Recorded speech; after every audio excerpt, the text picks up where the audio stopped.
thank you so much for joining us for this session on business development and marketing with our presenter, Michael Roch. Michael is the Chief Commercial Officer of AllianceBoard.com, where he's responsible for marketing, new business development, and client retention. He's also a global boardroom advisor on partnerships, alliances, and ecosystems. In the professional services sector, more than a dozen market-leading law firms and global networks are among his clients. Michael is currently co-authoring a handbook on partner compensation in professional services firms with Ray DeCruz, CEO of PerformanceLeader.com. Before founding his own businesses in 2006, he was a Big Four accountant and big law attorney in the US, UK, and Germany, and he now lives near Zurich, Switzerland. So Michael, welcome. He did a great session for us first thing this morning, afternoon his time, and now we've got another session on tap for you right now. So we're really looking forward to it. Thanks. Well, thank you, Lindsay. Good morning, good afternoon, everyone. Thank you, Lindsay, for this very kind and embarrassing introduction. The topic for today is business development and how to possibly do that when we can't really meet anyone and can't go out and see people. On this topic, I'm going to try to sort of blend two perspectives, two hats that either I have worn or that I am wearing. And the first hat is that of hardcore BD, hardcore sales for our software company. And the other perspective is that of the consultant that Lindsay has mentioned, but also that of a managing partner of a global consultancy that we grew from zero in 2006, just before the global financial crisis, to a very large 9-country business over the 10 years before I sold my interest back to my partners. And so I'm going to try to just give a couple of perspectives and a couple of ideas, and then in about 35 or so minutes, I'll try and be a bit quicker than this morning. I will turn it over to you to have a brief discussion among yourselves about a couple of the topics that I'll discuss during this here meeting. In terms of ground rules, I don't mind interruptions when there are comprehension questions, i.e., oh, I don't understand this, I don't understand that. If it's a discussion question, yeah, I don't agree with this, or I don't agree with that, please hold that until the discussion. If you do have a question and something, and I know that I will cover it later on, I have the right to defer answering your question, but I don't mind if you interrupt me if that's helpful to you.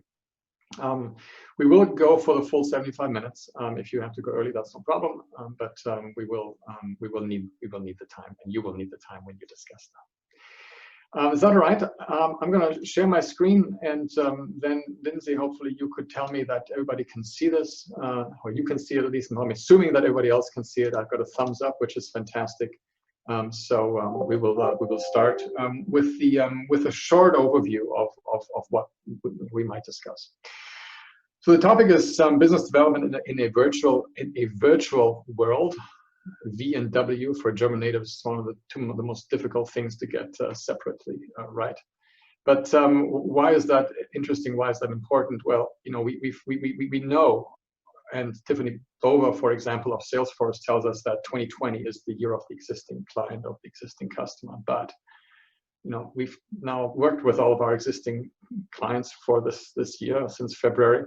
And what about generating new clients, generating revenues from new clients? And that's what this presentation is all about. Before I will talk about a couple of practical topics, I want to give you one overview slide, which has helped me hugely think about how do we achieve growth at various parts. And growth, you can think of it at different levels of analysis. For your own practice, if you're a senior associate, if you're a partner, if you're a managing partner, it doesn't matter. Growth for your practice area, if you're a practice group, growth for your firm. I always think about these three different levels, and I will be very candid with you. I think in terms of growth as to grow rapidly and massively. I'm not in the world where I have a book of business of, I don't know, $500,000 or $1 million that I want to make sure that I have each year so that my comp more or less stays the same. That's not the business I'm in. I'm in the business of scaling and growing rapidly and through others, with other people, with partners, and how do I make that happen?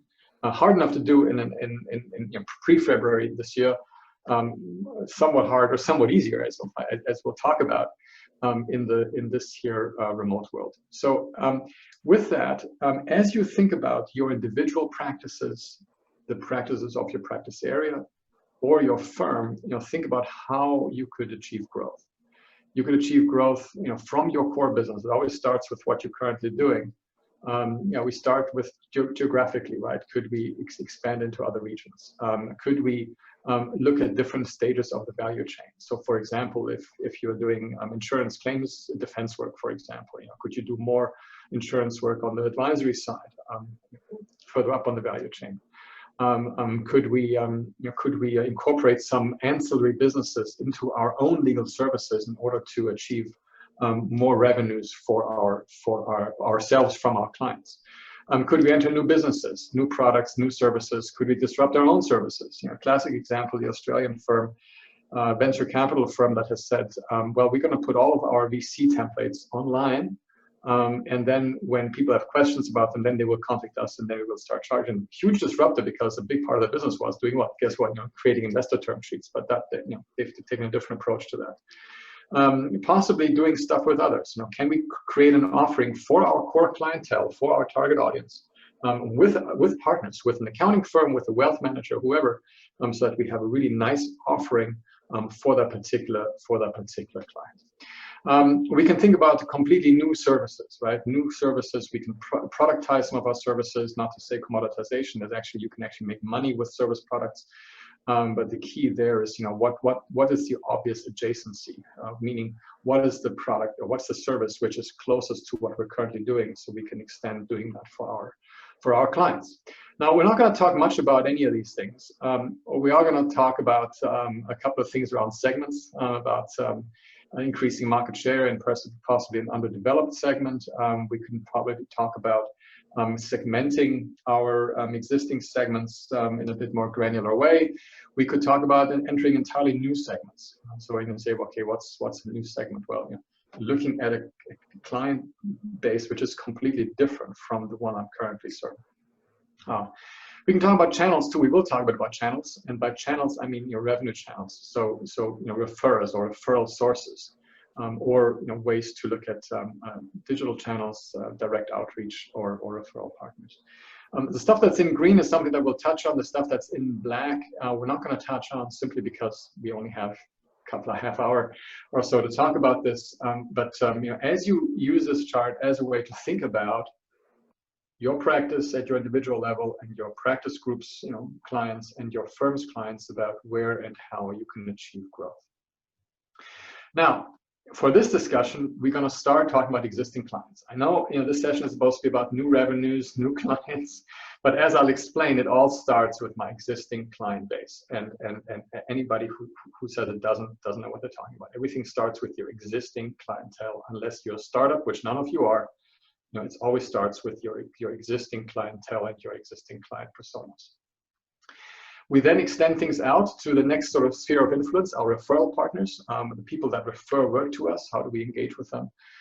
We will talk a bit about now the more sort of direct sales, the direct BD in terms of virtual conferences. Can we use those as a tool to gain new clients that we haven't known before? How can we do direct outreach in a world where we can't go out to meet anyone physically? And then we can also talk a bit about becoming known. And I use direct outreach as a nice way to say cold calling, which I know everybody hates. And you'll tell me you've got bar rules that can't do any of that. I understand all that, but you still can do direct outreach to folks. And becoming known, what I'm talking about is your hardcore marketing, not becoming known as an expert, becoming known as someone for your key audience, as someone to have a conversation with. And see where the discussion takes us.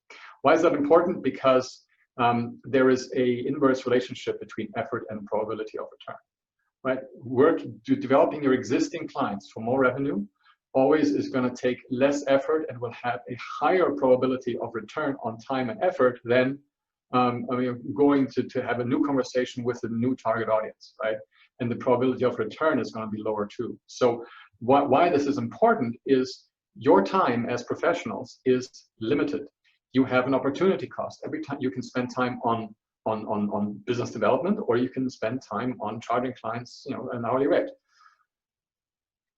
How you deploy that time that you spend on business development is usually important. And people that I talk with often get this mix wrong, right? They do a lot of direct outreach, they do a lot of marketing, a lot of article writing, a lot of website polishing, but that's not where the return is. The big return is from the stuff that's closer to home, from the existing clients and the referral partners. So, how you will deploy your mix, again, in your individual practice, at practice group level, at firm level, that's up to you. But consciously, look at how you allocate your partner effort or your associate effort in that context. So we'll look at those 5 examples, and this is not intended to be comprehensively exhaustive, right? These are 5 topics that I've picked out for this conversation to have a conversation around business development. So existing clients. I'll start off with a chart which I really like this chart. It's a chart by McKinsey from the summer of this year. They've interviewed about 3,600 respondents, and they've asked, what is the expected change in CapEx or OpEx, capital investments or operating costs, in your industry over the next 5 years due to COVID-19. And the good news is that 41% expected to increase their CapEx, 40% expected to increase their OpEx. Isn't that a nice positive message? Well, the problem is that there's a bottom end of that chart too, which is just as bad, right? It's like 40% expect to decrease their CapEx and 43% expect to decrease their OpEx. So what does this chart actually mean? The answer is nothing. I love finding McKinsey charts that mean meaningless. It's fantastic. But there is an implication for this audience. And the implication for this audience is as follows. You have to know in which bucket your client falls, right? Because if you must know the spending plans of your most important clients at individual level, at your firm's level for the 10, 12 largest, most important key clients, and for the main segments in your practice area. If you don't know that, you've got no way to understand how do we need to adjust our services to have a rational conversation with our clients about what we can do for them. And here the example I want to provide is a very interesting one. Market leading firm in a country that I will not mention, for one of their top 5 clients. We had a big meeting with partners about just a key clients setup meeting. And I asked, so tell me, what's the market capitalization of this big, telecom of that's a client of yours? Don't know. Oh, nobody had a clue. So how many countries does this client operate in? Nobody got it right. Everybody underestimated, like 3, 4, 5. No, I think 18 different countries. If you don't understand your client, how can you have a conversation with your most important client about what services you can provide? And especially attorneys who are not, tend to not be numbers, don't have a high affinity for numbers typically. Some do. It's like you have to understand what drives the client's business and what drives the KPIs of the C-suite in order to have good conversations with your most important clients. Why? Because how can you have a conversation with your client otherwise? How do you talk to your clients? How do you talk to your referral sources? How do you what do you put in your email communications to your specific audience? How do you engage with your social audiences on LinkedIn and elsewhere if you don't have a good sense of where the future spend is for the clients? So just think about that for the most important clients. If we don't understand the basic information, it's going to be really hard to communicate with them in a good sort of way. The second bit about, or the second page about existing clients is it's not just about share of wallet. It's not just a zero-sum game, right? Just because they've got legal spend of X and you've got 10% of that, it's not just about increasing that wallet share to 12%. It's also about staying in the game. It's you have to have a continuous conversation with your clients, especially with the key clients, so that they will continue to consider you even if you are a panel firm or if you are the only provider. Second, can you offer different services?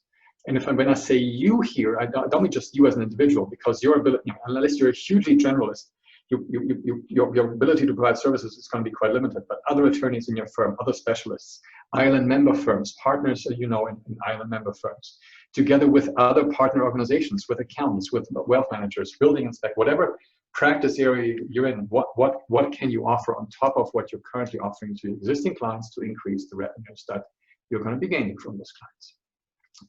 Third, how can you make your service more accessible? And this goes to those folks who who are working with a lot of individual clients, not companies, but individuals.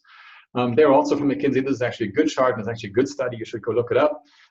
It's live chat, #1 channel for researching suppliers, meaning the clients will use live chat as the #1 way of thinking about, do I engage with this firm or not? Does your website have a live chat function? Most law firms don't. Do mobile app, possibly relevant, possibly not. But think about how you can make your services more accessible. I know this myself. I just had a tax situation in the country that shall remain nameless. Awful to try to find a locally. I don't want to go to one of the big four or to BDO or any of those. Awful experience trying to find an accounting firm that can help me answer a couple of simple questions around tax in a particular country. Why is it so hard? Why do I have to call you? Why do I have to write you an email? And then somebody wants to talk to me. I'm like, no, right? And if I'm thinking that, then other clients are going to think about that in the same way, especially private clients who are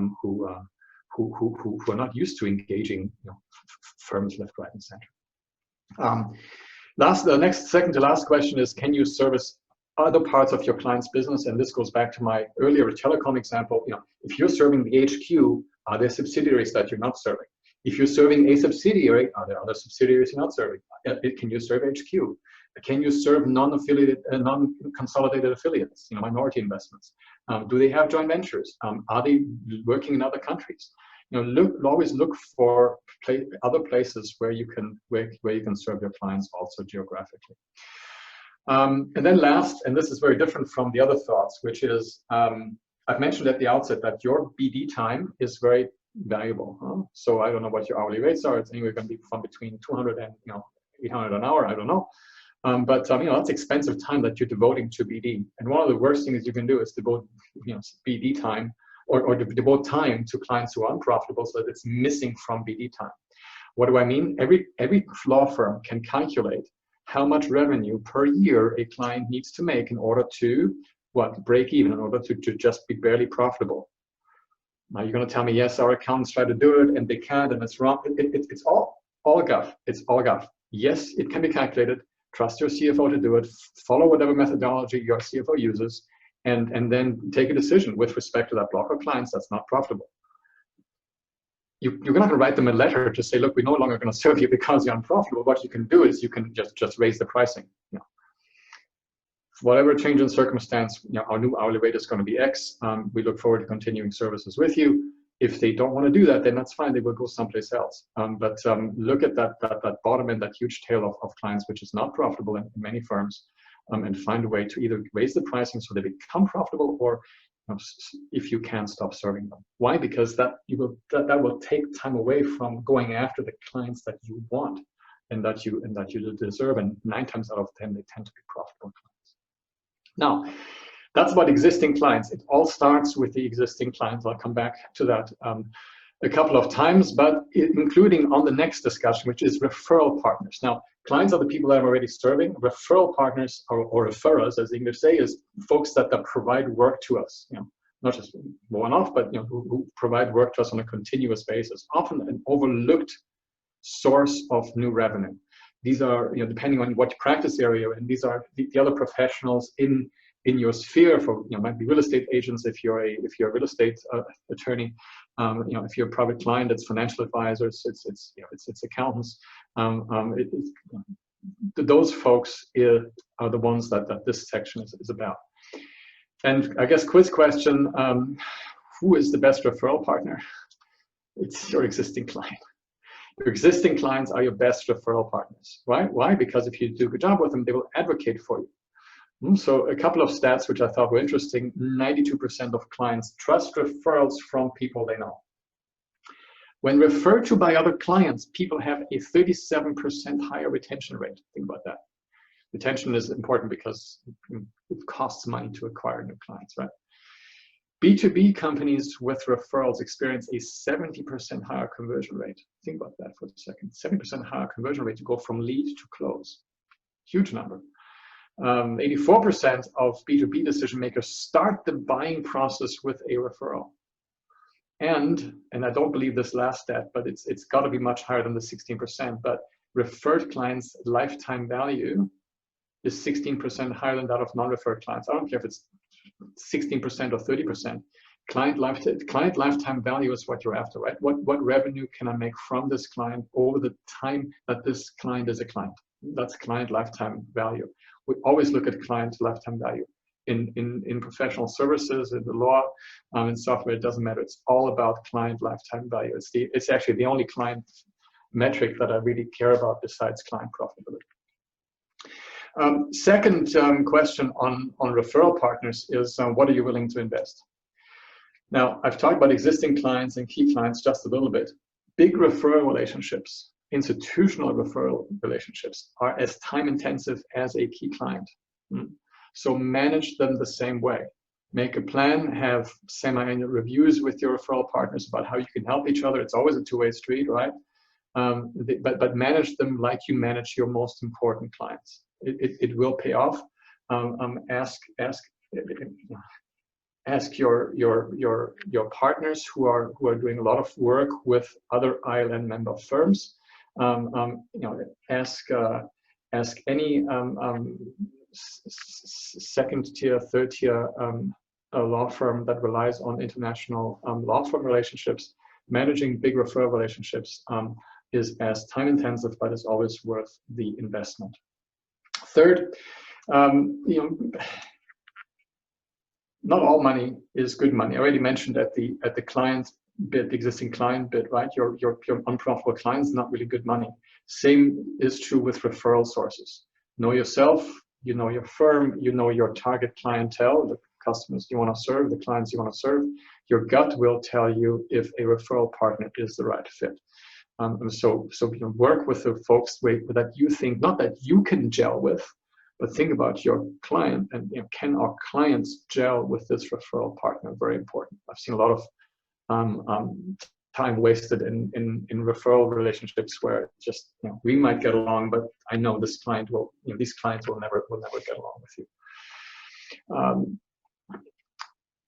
So existing clients, second dimension out is our referral partners, our referral relationships.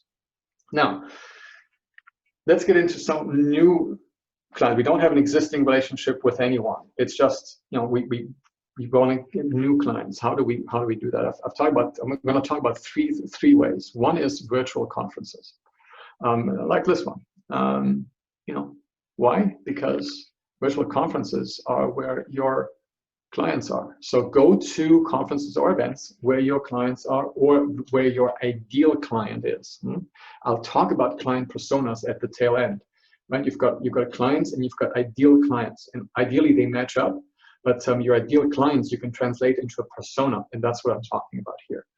So go where where your favorite clients are mingling. That's where you mingle. And the nice thing is now you have an opportunity. Because in pre-COVID days when all these things were physical, yes, it was great to meet people, and it was you could build rapport very quickly. Good, but it was expensive to make that happen. You had to go fly, you had to pay for a hotel, you had to pay conference fees and stuff. Now the online conferences often are less expensive or free, but you don't have the travel costs. You have an ability to attend more virtual conferences. But the key is to spend time with the audience, right? Listening to what they're talking about, participate in the virtual roundtables and the chats. When I put the exclamation point next to listening, because attorneys are awful at listening. Awful. I'm one also, but I've learned you got to listen once in a while to what the people have to say before we spout out about how we can help them or how great we are. Learn what concerns the audience and what excites them, right? It's not just about issue solving. If you're a litigator, maybe it is. But if you're advising on other stuff, learn what gets them excited and how can that help? Why?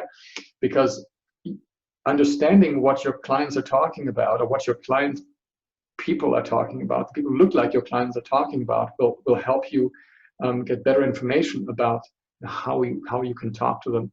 And what they're what you should talk to them about. Again, I'm going to come back again. What are you willing to invest? Right? You cannot be everywhere. I'm not saying now go out and sign up for 8 conferences, then you attend 3 sessions at 2 of them. Complete waste of time. Pick a couple and make a commitment. Same as with your physical conferences. Make a 2-3 year commitment to a virtual organizer and say, look, I'm going to give this 3 years and we will see how this develops. Don't expect an immediate lead from a one interaction that you will have with someone in a random roundtable in a conference you've attended for the first time. If you get one lucky, great. But if that's the aim of your marketing span of your time, then I think that's not the right aim. It's always a long-term game, that one is. Next one, get to know the organization that is putting on the virtual event. Make connections with those people and contribute good contents, right? Organize a couple of panels. And I say good contents, meaning contents not just that spouts out about how great you are and how great your firm is and all the deals that you've done, but educational content that's relevant for the audience that's attending. Ask them, what's your ideal audience look like? Can we bring some of our clients to this? What are some of your other conferences that you're putting on? If you have lots in common, become a sponsor of the conference, and maybe in time you have a cross-referral relationship. But the conference organizers, many of them are companies which you haven't really got on your radar, maybe, but have very specialist audiences which are really cool for the service that you are trying to sell. Convince clients to buy, not selling. But the conference organizers can be a great help for you, but you got to be very picky, very choosy. But the virtual conferences, we didn't think it was possible either. At the software company, the physical biopharma conferences were a big place for us to go hunt for new people, get to know new people, and we had a whole process in advance of appointments and stuff like that. We thought that it was going to be awful to have now to do all this virtually. And yeah, March and April, the 2 conferences that were scheduled then were awful. Nobody was used to it. We hadn't got it organized well enough because there wasn't the time, because it just happened right then. But then the conferences that happened in June were already pretty good, and we were major sponsors in one of them in September, and it was super good, well organized, good technology. People were engaged. People dealt with the breakout rooms in this virtual way. Yeah, of course we would like to be there in person and shake hands and have a beer and have dinner. Yes, but this is not about that. This is about developing revenue when you cannot go outside. And the virtual conference is one tool in your boat to make that happen. The next bit I want to talk about a little bit is direct outreach. So what do I mean by direct outreach? I do mean sort of the modern version of cold calling. And just I know it's not attractive, bear with me, nobody likes to do it, but there's a couple of tools I can give you to make that a bit easier. So what we're talking about really is getting into the client's buying cycle as early as possible. So when you've got a new client or a client you don't know, then the client's journey is going to be somewhere from marketing to sales, what you have to cope with, and then account management at the end. But the process a client goes through tends to be always the same. And I will just put it up here. I know it's a huge slide. I won't go through each of the things, but it starts with not even knowing that somebody can help them with something. Then they might become aware of some people or some firms that have done this. Then they start to search for potential people who can help them. But they're fairly late in the process until they start to ask for qualifications, ask for your qualifications, perhaps an RFP, making a short list. All of that happens at the fairly late stage on the client side, on the buyer side. And most law firms engage with the client here or maybe a bit before. We receive a proposal, so we respond to the proposal, we respond to the pitch, we'll do the pitch. Far too late, far too late. At my consulting firm, I've basically instructed people to say, look, if we get an RFP, we have had no interaction with this firm before, we will politely decline. Very politely decline. Then they're on our radar because clearly they like us because other people invite us. But that particular RFP, not gonna pitch. Why? Because the chances of you winning it is minute. Why? Because if you don't have a pre-existing relationship and you can get invited to an RFP, chances are you're just being there for a price check. That's the brutal reality with most companies today. Therefore, first RFP, just think really hard before you reply to that RFP, whether it's going to be worth your huge amount of time spent. But what am I trying to say? I'm trying to say, like, look, what needs to happen is that you're in the discussion earlier on. You can be in the discussion as the client is shaping their requirements for a particular project, for a particular retainer arrangement, whatever it is. That's when the magic happens, and that's where you can add value. And I'll give you one example. Yeah, I've got time for that. There was one CEO of a fairly large international law firm wanted to do a partner compensation system review, and they put out this. We did have an existing relationship, but we were not involved in the RFP. You get this RFP, and we're like, if you do it like this, you will not have a job as managing partner afterwards, right? No partner engagement, no nothing. It was it didn't work from a process perspective. So we called them and we said, look, on this basis we won't participate, but we can help you shape your RFP so that you'll still have a job at the end of it. So we helped them rewrite the RFP. They rewrote the RFP, but we then were the only ones invited to bid. So you can't, the earlier you are in the process, that's the point, the better off you are. So the question then is, okay, well, how does that happen in the virtual world? And it happens in part, not only in part with respect to social media. Why is that? Because there you can have these pre-conversations before, as people are sounding out, okay, who's available to do this kind of weird market entry to country X, right? And they'll see, well, who's been having conversations about this sort of thing. So if you go to the social media where your clients are, where your client personas are, you can then engage with them and see where you can have those conversations. One way to sort of look at your ideal client, by the way, I thought was quite interesting, is to understand, are they, where are they? Are they digital by lifestyle, by choice, or by need, or are they entirely offline, right? Like even my grandma, she's no longer, unfortunately, but she would be an offline audience today. But that will drive in part, what platform they're on, etc. But again, second question is, what are you willing to? Second question, what are you willing to invest? Which is the third time that we're talking about this investment. Why is it important to really just focus on the social media where your audience is? Why? Because you cannot be everywhere at the same time. Community engagement takes time. This you can outsource. One of my clients is exactly that. They do it for all the large football teams, is that they outsource the community conversations to a group of people who does nothing other than make LinkedIn, well, make Facebook posts in their case, and to manage that community. Do you invest some in direct advertising? Direct advertising on LinkedIn and Facebook is hugely expensive if you do it properly. You can't invest everywhere, right? Where do you choose to invest? And again, there make a time commitment, at least 2 to 3 years. Of course, there you will have an effect that happens sooner, but you'll have the highest return after you've been around that platform for quite a while. And then use the tools given to you by the platforms. So my tool, I will tell you, is LinkedIn, because why? It's B2B, and I suspect most of your tools, if you do have one, it's either going to be, it's mostly going to be LinkedIn, certainly if it's B2B that you're doing your work for. First thing to do here is to review your profile. Most attorneys' profiles are as awful as their websites. What do I mean? It's about me. I'm a great real estate lawyer. It's about me. I've done this, I've done that, I've done this, I've done this. No one cares. So adjust your website, adjust your profile so that it invites someone to have a conversation with you. There's one that's the only plug I'll make.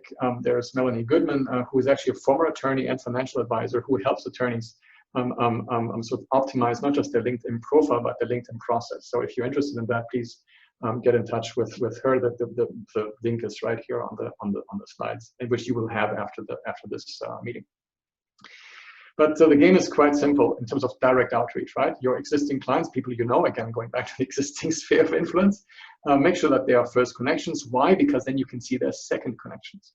Research who else you need to know at your clients or at your target clients that you want to get into. LinkedIn is an okay tool for that, but the upgrade is called LinkedIn Sales Navigator. It costs about $100 a month subscription. It's well worth it because it gives you extremely granular search capability of individuals inside almost any company on the planet that is on LinkedIn. So highly recommend that if you're in the sort of prospecting world and are looking to gain some new clients. Understand the algorithms of the platform a little bit, and once you've gone through steps 1 and 4, then you can start turning your second connections into first connections. That's as simple as basically asking them to invite after you've sort of done some upfront messaging to them. Don't ever invite people just with the standard invite. Ideally, not even. And the first thing that they see from you should not be an invitation. No? And then once you've done your second degrees, and of course, as they become first degrees, then your second degree connections grow too, right? But when you've got a third connection, or even a more remote connection that you want to have a conversation with, but don't want to just do a blanket, in-mail, boom, I hate these sort of in-mail out of nowhere. Then get a first connection to introduce you. Most people will, don't abuse it. Don't go to the same, Fortune 100 GC, 8 times a day and say, oh, can you do it? Be selective about how you use your political capital, but you can definitely increase your sphere of influence, meaning people who see the stuff you produce, who see what you're doing for the community. You can certainly increase that with LinkedIn or Facebook or Instagram in a very nice sort of way. Then point 7, again, this goes about spending time. Manage your community actively. It's very sexy to have 2,000 connections on LinkedIn. If you're not speaking with them or engaging with them or responding to them, then why? Right? So when someone shares something that you have done, you want to send them a nice thank you, preferably one that's public. Because that will also help feed the algorithm. So, use the tools that the social platforms give you to meet new people without meeting them face to face. I'm not saying this is the only way to do direct outreach, by no means, but we've both at the software company and also in the consulting world, we have used LinkedIn very successfully to have conversations with firms, with companies that we prior to that have had no relationship whatsoever with. So that bit does work. Last, becoming known. So this is sort of the marketing bit, which all the 5 things are marketing. It's just different slices of marketing, but the becoming known, right? How do I become known as an expert? The one thing I want to talk about here is this ideal client profile. This is hugely important, because many attorneys don't have a sense of who is their ideal client. They've got many clients they like, and they like all kinds of clients because it's very interesting, right? This client has issued this client has issued that, this client.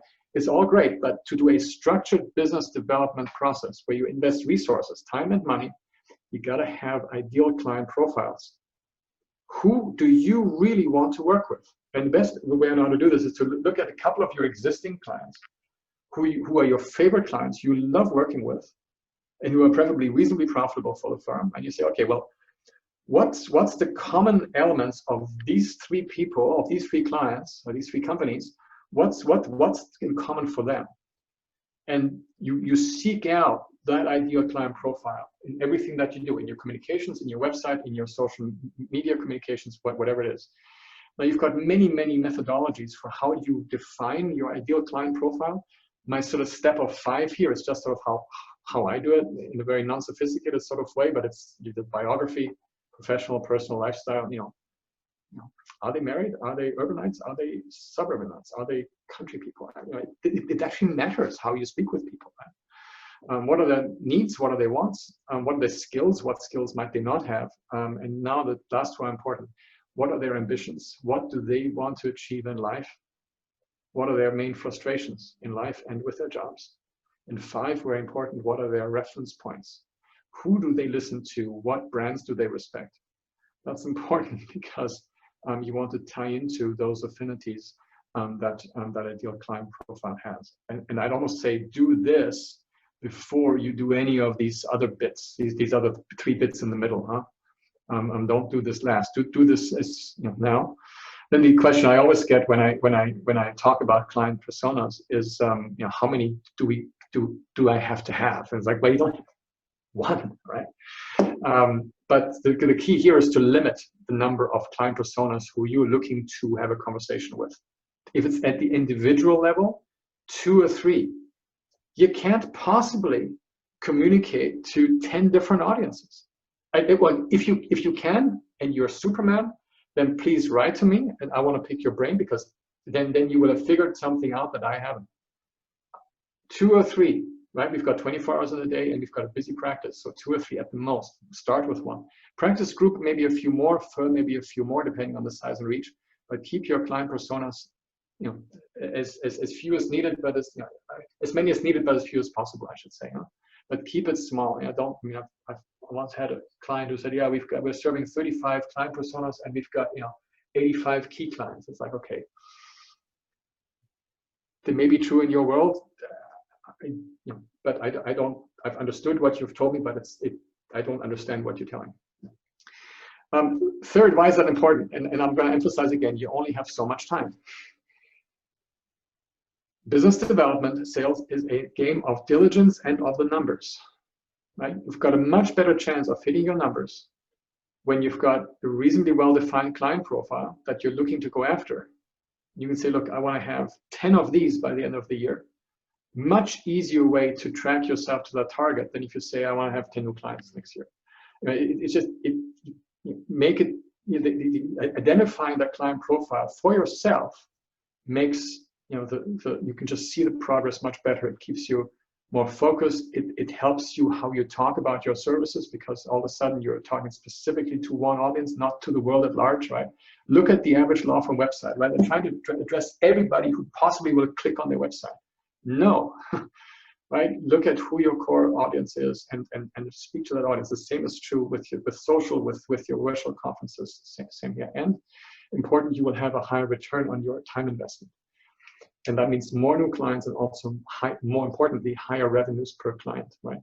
Revenues per client is the key metric when it comes to new business. And it depends on your practice area, it depends on the firm's market position.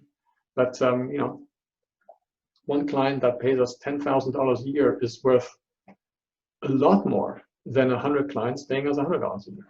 It just is, because why? Because they're less, they cost us less to service. Now, we've taken a bit of a journey here, and I'm going to stop talking, let you guys talk. So there's 5 slices of new business development that we have looked at. One is just what's the role of the existing client in this, and I will always argue that the existing client plays the biggest role in your new business development that you will have as an attorney. Second, we talked about the next sphere out, which is your referral partners. Third, we talked a bit about virtual conferences and how can we use virtual conferences to meet new people. Fourth is direct outreach. And fifth is becoming known as an expert in your field with the audience that you're looking to reach. Why is it important that we discriminate a bit as to how we go after stuff? Because we have to look at the effort we put in and the return that we receive from that effort. Now, again, this is not the comprehensive recipe book. I've just picked 5 topics that I thought could be relevant here. Of course, you will have many different ways in which you develop your new clients, but hopefully a couple of thoughts have sprung into your head as I have presented these here slides. With that, first, I thank you for listening, and now I want to stop talking because my voice is almost gone. But I want you to talk among yourselves, and essentially, Lindsay, how many? We got 14 people. So I would suggest 3 groups, maybe 4 at the most. I would, Lindsay will randomly assign you, and then please do the following things. Number 1, select the rapporteur. Why? Because we will have about 5 or 10 minutes is all at the end for people to report back from the groups. I need one rapporteur who will basically have more or less summarize the key essence of what has been discussed. Not a big monologue, just a couple of bullets that you want to share with your colleagues. So first, select the rapporteur, and then please discuss 3 questions, which we will send to the chat in a minute so that you have it.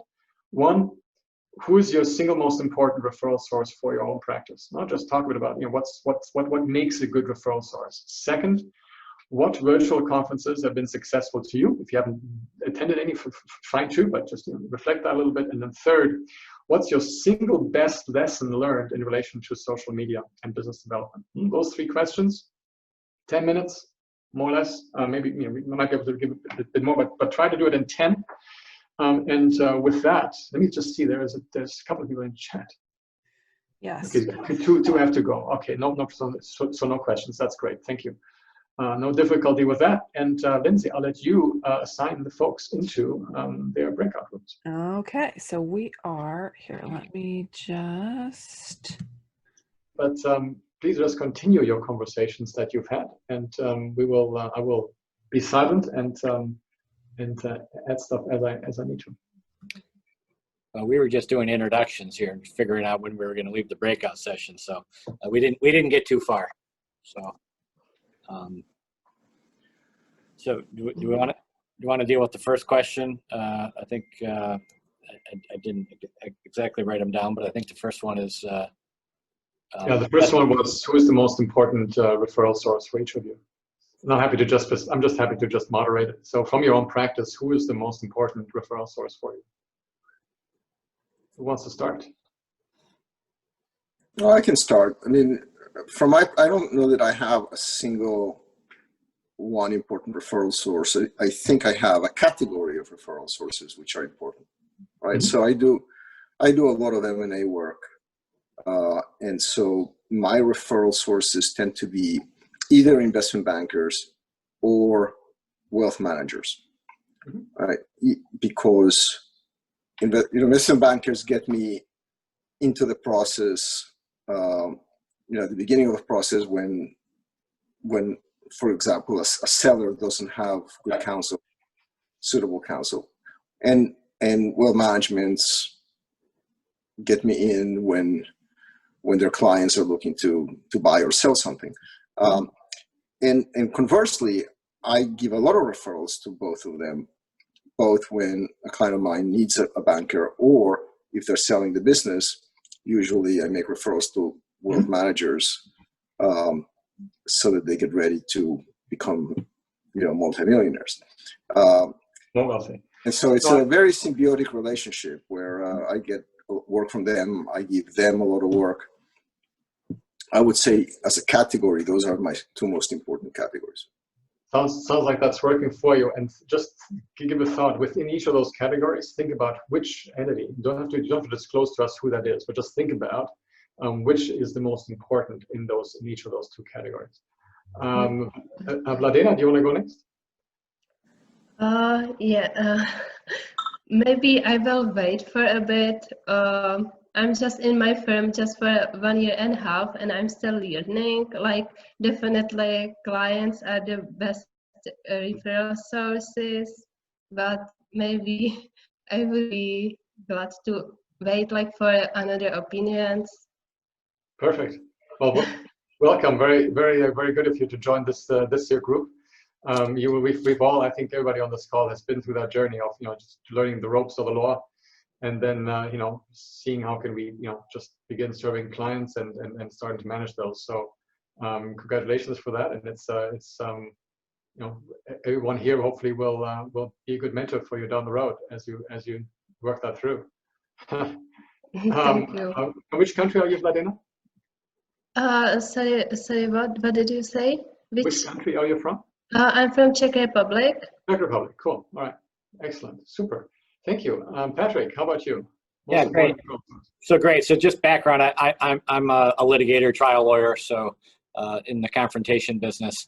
I have three categories of referral sources, the way I look at them. One is similar to David's, wealth managers, financial advisors. I mean, I have two that I send things back and forth to, and that's a good source of business for not just my practice area, but for our firm. We have, more than just litigation. We have business, transactional, intellectual property. And so those I have two pretty good sources here. Yeah. The other is other lawyers. I'm fairly well known in my market, and we refer things back and forth when we have conflicts, and you only need a few really good cases, and you can do pretty darn well. And so that's the other category. And then and I'm not sure if this should be in this category or not, but some of my existing clients are my best referral sources.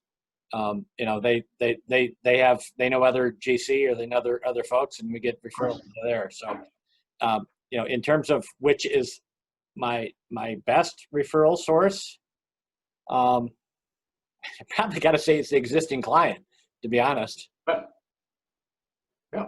Yeah, Absolutely. that's really always the case. I mean, your clients are your best referral sources. I mean, most of my business comes from other clients. Yeah, That's Um, clear. Yeah, they yeah, will be. I They should do.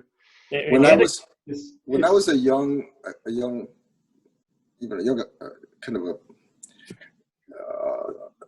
senior associate young partner, I used to service this public company that had a very very difficult CEO who somehow loved me but didn't love anybody else, and every year or two he would change CFOs because they couldn't stand working with him. And so I joked that my career was built by all this bunch of former CFOs of this client who liked me, were there for 2 years, moved on, and then hired me for their new firm. And really, that was kind of the core of my first client group. You know, fired CFOs. Sounds like a good group of people. Yeah. No, sounds good. Thank you. Moving from the existing clients, and they're clearly important, right? We'll violently agree on that. And I always highlight the existing clients. Why? Because it's often overlooked, right? We always want to talk about new clients, and then it can happen that we forget about the existing ones, and that's just a terrible idea. But in the new client context, you've heard me talk about these virtual conferences. Have those been working for you? Maybe starting with you, Patrick, this time. I've only done a few, and I can't say that they've been extraordinarily meaningful or useful. And frankly, it's a little bit more difficult on the litigation side of things in this world. I mean, we're still learning with, you know, how much longer is our case going to be delayed, you know, learning, you know, the remote activities and so forth. So it hasn't been, you know, at the top of my list, but you know, after hearing your presentation, it clearly, you know, can and should be. So. All right. Well, the question I have with the virtual conference is always, well, what purpose am I there for, and how can I engage with the audience? Because just showing up and attending and, you know, absorbing stuff, how will any lead come out of that? You know, it won't. So the question is always, how can I instrumentalize those? I see that Laura Francesca has joined us as well. We're in the discussion of virtual conferences. Maybe you can give some thought to it just for a second while I talk to David about what types of virtual conferences have been successful for you if you have attended any. So I'll come back to you in a second, just for you to think about that, to get you into the room, Laura. David, hi. David, you want to give your indication? Yes, I have a similar experience to Patrick, and you know, maybe it's an age thing, but I haven't found them particularly useful. Mm-hmm. I've actually spoken in a few, which that has been more meaningful, right? So that has, I've gotten good feedback, initiated conversations from that. But when I'm just, you know, hearing other people, it's I haven't found it to be particularly useful. Although same as with a physical conference, right? Yeah, some of my younger partners have actually been more active, and we've sponsored events, and they seem to be very happy with that. So I just also tend to be very stingy with the time that I devote to things like that, because, you know, as it is, I have enough to do. And so it hasn't been my top priority. Yeah, understand. Clear. Laura, are you ready for us? Virtual conferences. Has any of those been successful for you? Yeah. Okay. So I didn't hear you because my microphone doesn't work very well. So I'm so sorry. Right. The topic we're discussing is the second question that's in the chat, if you want to read that, which is what virtual conferences have been successful for you in your BD efforts? Have there been any, or have you not really looked at virtual conferences? Actually not. Okay. No worries about that. In the presentation that you'll undoubtedly get after the call, there are some ideas about how we've used them. As I've mentioned in the presentation, certainly for both consulting and for the software, it's been a big driver for us. But you've got to be organized about it, and yes, the just attending, I find that really hard as well. The proactive engagement is really key there. I'll come back to you, Ladena, in just a second. But last question on the discussion is: what single best lesson do you want to share with your colleagues here around the table in relation to social media? But maybe you, Laura, want to answer that one first. Biggest lesson in terms of how you use social media for BD, if at all? Okay. I would like to share with regard to social media. I actually don't know, because social media for us is a big issue. You can use it just the social media as a great instrument, to great way to communicate with your colleague, with your clients, and everything, but is something that I think that is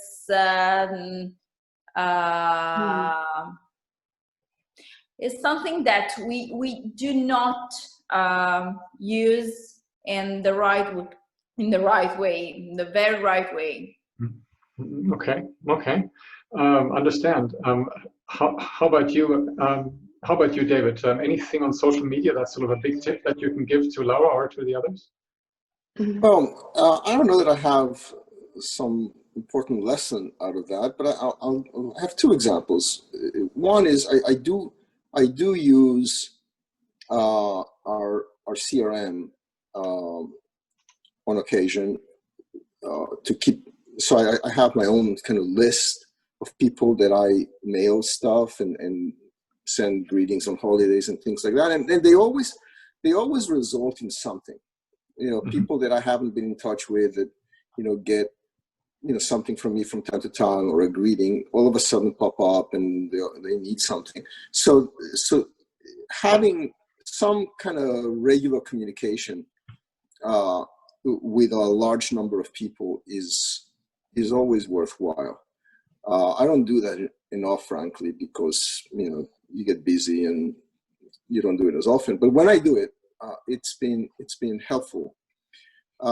The other thing is, sometimes you don't really know when things are going to happen. So I wrote a couple of articles really like 6 years ago about a new topic that I helped develop called structured exits. It's really a way of structuring venture deals for social impact venture companies.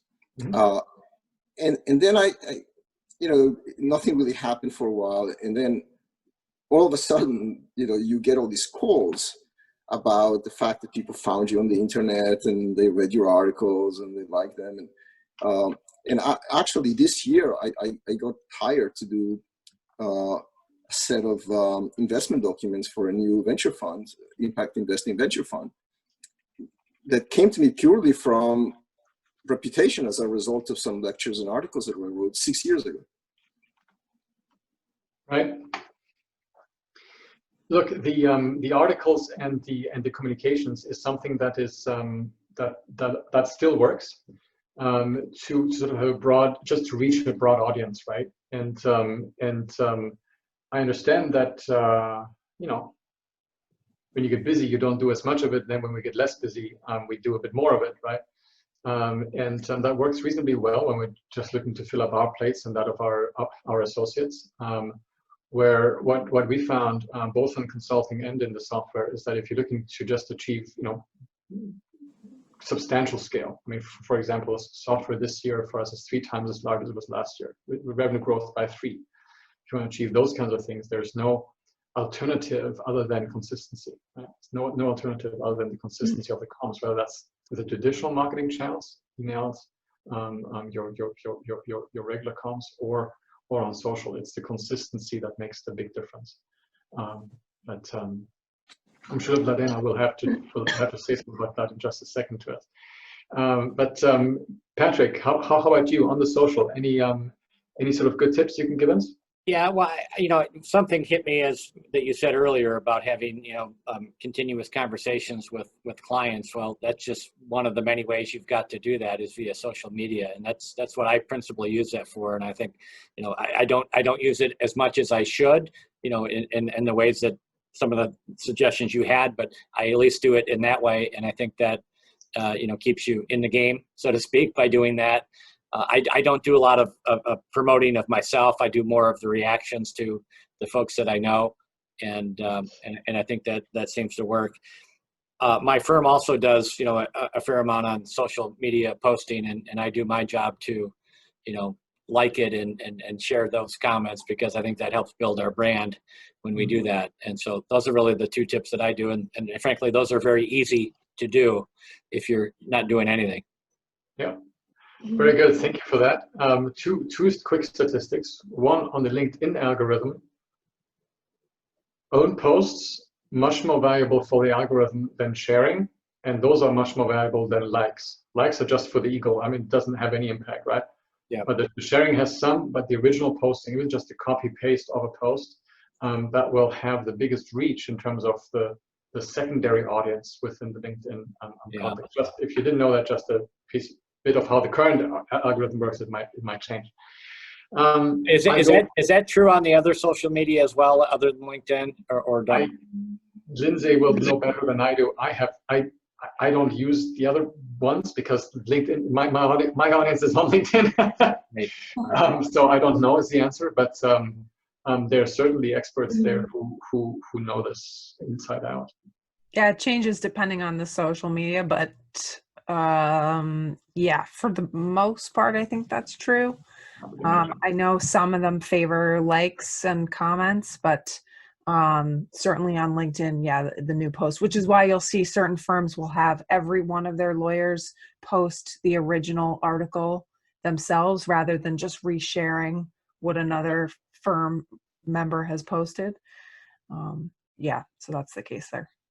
Let me go. Thank you for that, everyone. Let me go to Ladena, just because, you know, chances are very high you're a digital native, which none of us are, and you will use social media, maybe not now for BD, but you're currently using social media in a very different way to how the other people on this call are using social media. Any sort of tip or idea you can give us about what you think makes social media the most effective for you? So actually, I'm using social media at my work. We mostly use LinkedIn. It's like actually it's probably, I don't know, I think LinkedIn, I feel the same as you, that on LinkedIn is the most our potential clients, like for law firm, that it's probably LinkedIn is the most suitable social media for a law firm. I think it's, you know, it depends always on the business. Like for someone can be better Instagram or Facebook, but I think LinkedIn it's very good for a law firm. So what I'm doing at my work is like maintaining relationships with existing clients. It's like regularly posting on our LinkedIn, for example, when we organize webinar or something, I always put the invitation. After webinar, I always put there like record from the webinar, and I don't know, just posting regularly, people still will have us at their mind. And also I use it for business development as well, for finding potential clients. And like from my experience, it's probably that you need to approach the most possible like the most possible, the biggest possible amount of clients. Like sure, you need to find like clients that looks like perfect for you, that looks like the ideal perfect client for you, but still, you know, if you will approach like 10 people, it's like 1 or 2 will respond to you. So it's like, and I think also that not always you can see on the first view that the client is the client, like the perfect one, because sometimes someone who doesn't look like he's like your final client, he can connect you with someone and it can lead somewhere. So you never know. Yeah, it's a numbers game in many different ways. I think that's a very good lesson, and thank you for that contribution, Ladena. I appreciate it. We are at the end of the hour, I believe. Thank you all for the conversation, even though it was a very small group. With that, I will turn it back to Lindsay. Yes, thank you so much to everybody for your contributions. We really appreciate you attending. Thanks to Michael for his presentation and facilitating this discussion. And we look forward to welcoming you to the rest of our sessions throughout the conference. Thanks so much. Lindsay and Michael, how are we going to get the presentation materials? Email or is it posted someplace? I'll be emailing it. Great. Yeah. Thank you. Excellent. Thank you very much. Thanks, everyone. Bye, everybody. Good to see you. Bye. Yeah, thank you. Bye. Bye.